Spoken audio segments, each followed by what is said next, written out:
Olá, estamos aqui na página Pregadores da Reforma, sou José Roseno.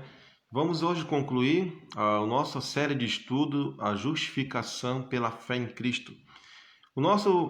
A nossa live de hoje vai ser só um resumo, uma síntese durante esses domingos que passaram. Estivemos aqui estudando nessa página sobre esse tema tão importante e relevante para a igreja contemporânea de todas as eras. E eu acredito que a fraqueza da igreja a, consiste em não expor, não ensinar a doutrina da justificação pela fé. E ignorar essa doutrina é fazer com que a igreja venha enfraquecer. A nossa fé, ela só existe por causa de Jesus Cristo. E não ensinar sobre essa doutrina, a justificação pela fé, eu acredito que isso vai trazer sérios problemas para a igreja do Senhor Jesus Cristo em relação à sua fé. Eu fui muito fortalecido quando eu passei a estudar esse assunto e demorar nesse assunto. Isso me trouxe uma grande alegria, um grande conforto também e um fortalecimento da fé, estudar sobre a justificação. Nós aprendemos que a justificação pela fé, ela exclui completamente qualquer mérito nosso e nós dessa forma rendemos graças a Deus. Eu quero ler o texto de Filipenses capítulo 3, verso 9. Filipenses capítulo 3, verso 9 diz assim: "E seja achado nele, não tendo a minha justiça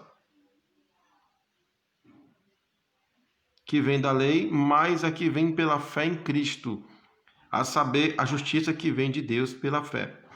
E seja achado nele, em Jesus Cristo, não tendo a minha justiça que vem da lei, mas a que vem pela fé em Cristo, a saber, a justiça que vem de Deus pela fé." Essas são as maravilhosas declarações de Paulo, quando ele fala no versículo 8, do capítulo 3 de Filipenses, dizendo que, na verdade, tenho também por perda todas as coisas. Ele diz acerca da sua renúncia, renunciou todas as coisas, perdeu todas as coisas pela excelência do conhecimento de Cristo Jesus, meu Senhor, pelo qual sofri perda de todas as coisas e as considero como esterco para que eu possa ganhar Cristo. Paulo está obedecendo aquela maravilhosa palavra do nosso Salvador, o preço de ser um discípulo, negue a si mesmo, tome a sua cruz e me siga. Paulo obedece de uma forma tão maravilhosa pela graça de Deus. Ele diz: perdi todas as coisas, até minha justiça própria. Então ele diz: e seja achado nele, não tendo a minha justiça que vem da lei, mas a que vem pela fé em Cristo, a saber, a justiça que vem de Deus pela fé. Então, essa forte declaração de Paulo vem do seu entendimento correto acerca da doutrina da justificação pela fé. Nós aprendemos no início dessa série que nós somos incapazes de guardar a lei de Deus e obter a justiça perfeita, porque nós somos pecadores. Paulo, em Romanos capítulo 2, no versículo 13, ele nos ensinou, através deste versículo, dizendo que os que ouvem a lei não são justos diante de Deus, mas os que praticam a lei hão de ser justificados. Os homens, desde a queda de Adão, nenhum deles conseguem guardar a lei de Deus de uma forma completa, perfeita, que agrade a Deus. E assim o homem não é declarado justo, porque ele é incapaz. Paulo diz: e vindo a plenitude dos tempos, Deus enviou o seu Filho, nascido de mulher, nascido sob a lei, para resgatar os que estavam debaixo da lei. Porque a lei diz, a todos que estão debaixo da lei, diz, para que toda boca esteja fechada e todo mundo é condenado perante Deus. Então a lei nos parou de: nenhum de vocês aqui é justo. Todos vocês carecem da glória de Deus. A lei é o espelho que revela o nosso pecado. E nenhum homem conseguiu guardar a lei de Deus por ser pecadores. Mas Deus enviou seu Filho Jesus Cristo e um corpo incorruptível, um corpo de glória, um corpo humano, como o nosso corpo, mas sem pecado, é isso que eu quero dizer. E morreu, veio cumprir a lei por nós e morrer por nós, substituir a nossa vida na cruz. Em Mateus capítulo 5, nós somos ensinados por nosso Senhor Jesus Cristo acerca do cumprimento da lei dos profetas. Cristo cumpriu por nós a lei. Eu e você somos incapazes de cumprir a lei, de obedecer a lei. Até após a regeneração, após a justificação, após ser salvo pela graça de Deus, nós ainda somos incapazes de guardar a lei. Nós somos o que somos por causa da graça de Deus. Mas a justiça de Deus é aquela de Cristo. E Cristo cumpriu por nós a lei. Pois nós quebramos a lei de Deus por pensamentos, por palavras, por ações. Mateus capítulo 5, verso 17, assim diz o Senhor Jesus: não cuideis que vim destruir a lei ou os profetas. Não vim abrogar. Eu não vim desfazer a lei. Não vim cancelar a lei, mas cumprir. Bem, o que significa a palavra cumprir aqui? Existem muitas interpretações erradas em torno dessa palavra cumprir. Cristo não veio completar algo que havia começado e não havia terminado. Não, nada disso é correto. São interpretações errôneas. Mas o que significa a palavra cumprir? O que Cristo quis dizer com isso? Não vim destruir a lei ou os profetas, mas vim cumprir a lei. O que ele quer dizer? O sentido da palavra aqui, cumprir, é uma obediência plena, uma plena obediência. Cristo veio obedecer a lei de Deus. Aqui nessas palavras, Cristo faz declarações acerca do Antigo Testamento, dizendo que é a palavra de Deus.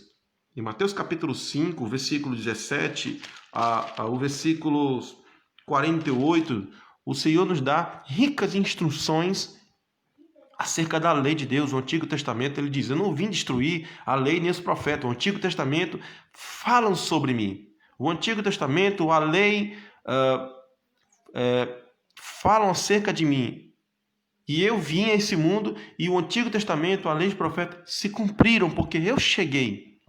É isso que nós estamos aprendendo aqui nessas instruções. E além de a lei e os profetas, Cristo ser o objeto da lei e os profetas, ele ainda cumpre a lei e os profetas. Ele cumpriu os escritos, se cumpriu nele, ele obedeceu, ele foi obediente à lei moral de Deus. O que é ensinado aqui não é a lei civil e nem a lei cerimonial, mas sim a lei moral que cai em ênfase aqui. Cristo está dizendo: eu vim cumprir, obedecer plenamente a lei moral de Deus. Aquela lei que vocês foram incapazes de obedecer, pois eu vim cumprir, eu vim obedecer essa lei por você. Nós quebramos a lei de Deus, até em pensamento, e aqui o Senhor Jesus Cristo nos dá exemplo que como nós somos incapazes, como nós somos débeis, fracos em obedecer a lei de Deus. Até em pensamento, olhar para uma mulher, cobiçar, já adulterou. Um assassino é considerado alguém que odeia o seu irmão, tem ódio ao seu irmão, é um assassino, já quebrou a lei. Então, Cristo nos ensina que nós somos incapazes de cumprir a lei, mas ele cumpriu a lei de forma perfeita e completa.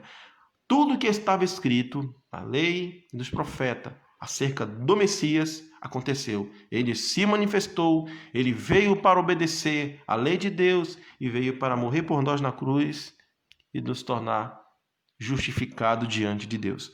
Então, somos justificados por Deus pela fé em Jesus Cristo. Nós não somos justificados obedecendo a lei de Deus. Porque se nós quebrar um ponto da lei, nós somos culpados de toda a lei de Deus. Mas o nosso Senhor Jesus Cristo, não. Ele cumpriu a lei de Deus de forma perfeita. Somos justificados somente pela fé Somente a fé agarra a justiça de Cristo. Vamos ver aqui algumas declarações que o Pai deu do seu Filho. Em Marcos capítulo 1, verso 11, ali nos é ensinado quando o Senhor Jesus estava sendo batizado nas águas e veio do céu uma voz. Ouviu uma voz do céu que dizia: Tu és o meu filho amado em quem me comprazo. Tu és o meu filho amado em quem tenho prazer. Essa é a voz do Pai testemunhando do Filho. Esse é meu filho amado em quem tenho prazer. Por outro lado, Isaías diz lá que nós somos como imundo. E as nossas obras de justiça são como trapo de imundícia. Nossas obras de justiça não chamam a atenção de Deus. Mas as obras de justiça de Jesus Cristo dá prazer ao Pai. E essa justiça que o Pai considera, e é essa justiça que o Pai, com base nessa justiça do seu Filho, que o Pai justifica o pecador. A fé, ela é um dom de Deus. Em Efésios capítulo 2, o apóstolo Paulo nos ensina de maneira bem clara que não há nenhum mérito na salvação do homem, mas todo mérito é de Deus. Ele diz no capítulo 2, no verso 8 e no verso 9. Ouça, porque pela graça sois salvos. O que é a graça? É um favor imerecido, é um favor de Deus que nós não merecemos, mas o Senhor Deus, pela sua grande misericórdia e amor incondicional, Ele nos salvou. Porque pela graça sois salvos, por meio da fé. É isso. A salvação não vem de vós. A fé não vem de vós. É um dom de Deus. Ele continua, verso 9. Não vem das obras, para que ninguém se glorie. A glória é somente para Deus, e não para o pecador. Ninguém pode se gloriar dizendo que fez alguma coisa por si, conseguiu produzir fé por conta própria. Não, a fé foi dada por Deus. A fé é um dom de Deus. O arrependimento é uma graça que vem de Deus. Não existe mérito nenhum do homem. É excluída completamente a jactância. Nenhum homem pode se gloriar diante dessa obra de Deus. Cristo é o nosso substituto na cruz. Ele nos representou. O que aconteceu lá na cruz é que o nosso Salvador assumiu nossa culpa, nos substituindo. Ele não cometeu nenhum pecado, não havia nenhum erro nele. O próprio Pilatos falou isso: não vejo nenhuma mácula nesse homem, não vejo culpa nenhuma. Mas o povo judeu dizia: crucifica-o, crucifica-o. E era para acontecer isso porque foi decretado por Deus. Nenhum homem pode mudar os decretos de Deus. O que Deus falou antes de todas as coisas na eternidade está se cumprindo e vai se cumprir de uma forma perfeita como Deus quer, segundo o beneplácito de sua vontade. E o Filho nos representou na cruz. Nossos pecados foram imputados nele. E ao morrer e ao ressuscitar, quando cremos nele pela fé, somos declarados justos. A sua justiça, a obediência de Cristo, quando viveu, obedecendo perfeitamente a lei moral de Deus, essa sua obediência é colocada em nossa conta. Deus então olha para nós como se nós nunca houvéssemos pecado. Somos então declarados no tribunal de Deus justos. Nossos pecados foram colocados em Jesus Cristo. A sua justiça é colocada em nós por causa da fé, porque cremos nele. O homem não pode ser declarado justo sem a fé, porque sem a fé ninguém pode agradar a Deus. Esse é o ensinamento do autor da carta aos Hebreus. Sem fé é impossível agradar a Deus, porque a fé agarra a justiça de Cristo. E não é a fé em si que justifica a pessoa, mas a justiça de Cristo é com base naquela justiça que o homem é declarado justo. Somos declarados justos no tribunal de Deus com base no mérito do nosso Senhor Jesus Cristo. Meus amigos, é muito duro para o homem natural, não regenerado, ouvir essa declaração dessas verdades. É duro para o homem natural ouvir isso, mas é a verdade de Deus.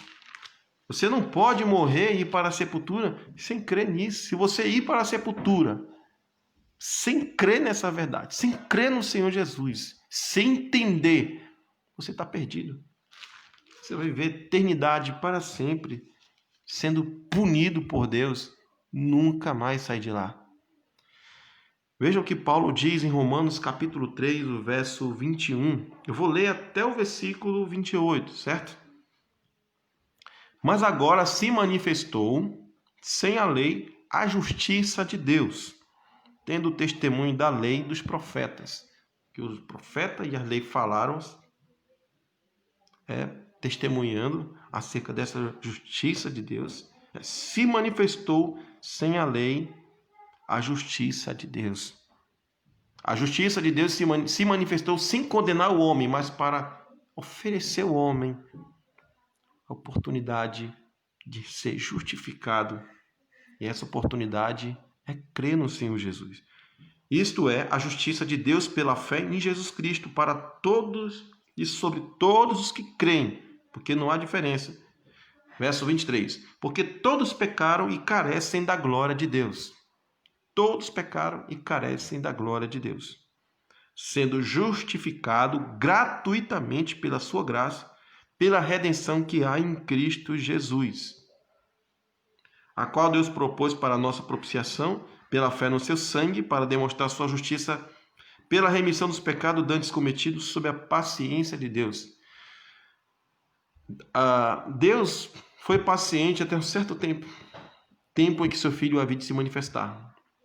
Porque Deus tem que punir o pecador. E você quer ver uma demonstração disso? Olhando lá para a cruz. Veja o Filho de Deus sofrendo. Veja lá os homens o rejeitando, as dores espiritual. Pai, por que me desamparaste? O pai se afastou do seu filho. O pai não poupou seu filho. O pai morreu seu filho. Esmagou seu filho. A ira de Deus caíram sobre ele. A tempestade do juízo de Deus estavam sobre seu filho. Você lembra daquela passagem lá de Gênesis, quando Abraão ia matar o seu filho, levantou o cutelo para matar Isaac, e aquela voz diz, não faça isso? Pois é, ali é um desenho do que iria acontecer. O pai matou seu filho na cruz. Não poupou seu filho, para nos poupar da ira vindoura. Aí ele continua dizendo, para demonstração da sua justiça nesse tempo presente, para que ele seja justo e justificador daquele que tem fé em Jesus. Então, quando você ouve essa mensagem que eu estou expondo aqui, ou por outra pessoa, o verdadeiro evangelho, quando você ouve essa mensagem do evangelho, quando você escuta e passa a ter fé em Jesus, você é declarado justo. Você é justificado por Deus pela fé em Cristo. Aí Paulo pergunta no verso 27, onde está logo a jactância? O homem não tem agora como se gloriar, ele não pode ter um alto conceito de si mesmo, uma alta opinião de si mesmo com relação à salvação, porque isso é excluído, é isso que Paulo está nos ensinando. Aí ele pergunta, por qual lei? Das obras? Ele diz, não, mas pela lei da fé. A lei da fé exclui essa jactância. Não deixa espaço para nenhum mérito do homem. Não há espaço, o mérito humano nessa parte. Deus é quem salva o homem de forma poderosa e maravilhosa, em que a glória é somente a Deus e não ao homem. Concluímos, pois, que o homem é justificado pela fé, sem as obras da lei. Então, meus amigos e irmãos, a única forma de nós sermos declarados justos no tribunal de Deus é pela fé em Jesus Cristo. É agarrar a justiça, o manto do Senhor e vestir-se.